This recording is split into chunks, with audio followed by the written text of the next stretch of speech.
we are committed to bringing you the most in-depth coverage of the crisis in Syria. So we're taking questions straight to the representatives who have a say in how the U.S. will respond.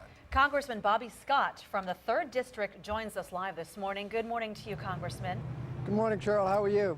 Sir, as you know, the White House is in an all-out push for support this week. They've released some graphic video of the attacks over the weekend.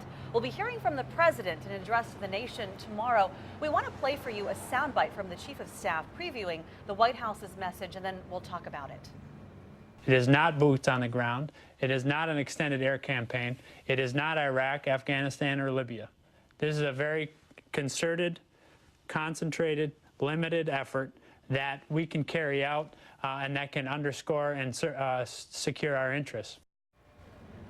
Congressman Scott, have you made up your mind how you will vote? No, well, actually, we don't know what we're voting on. Earlier, the Senate Foreign Affairs Committee voted on a resolution. Senator McCain said he was for intervention, but when he saw the resolution, he said he would vote against that resolution. So without knowing what we're voting on, it's impossible, obviously, to say how you're going to vote. I agree with the sentiments of the Chief of Staff, but he left out some important issues. One is the legality of us intervening unilaterally. The chemical weapons are illegal, and the conventions against chemical weapons have specific procedures to use when there is a violation. One country just can't decide on its own to go in and attack. And when he says it's going to be a limited strike, well, it may be limited in the first round, but we don't know how Syria may respond. And we have to respond to that response, and then all the promises of the limits go out of the window.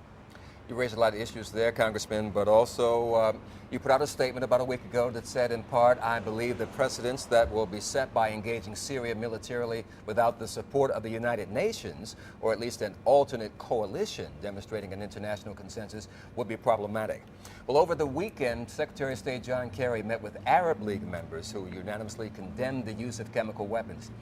Is this the consensus you were looking for, that you think would justify the president ordering a strike, even if the House says that it could not support the president?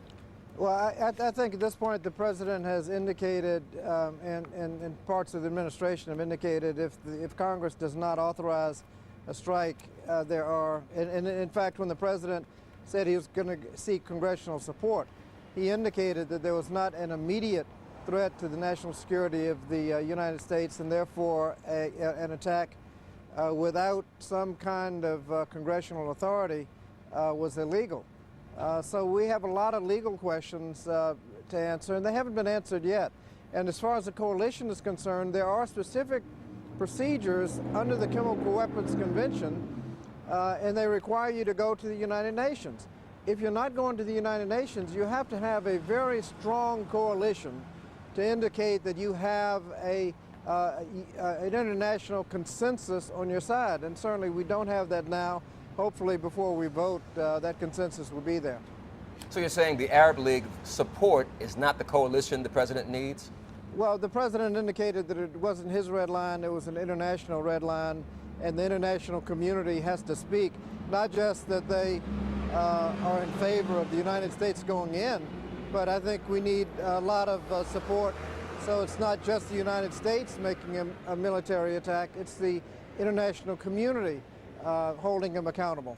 There's also, in my judgment, there are possibly other things that you can do to him that do not involve a unilateral military attack. Blockades, economic sanctions, something that can be imposed, that can be very painful without getting the military involved. We may end up needing the military, but we need to exhaust all other possibilities. Congressman Bobby Scott, thank you so much for your time this morning. We're going to continue to follow this. Thank you. Here's what we can expect to unfold over the next few days. The president will address the nation tomorrow. The Senate could vote on the resolution by the end of this week. The House is expected to vote next week.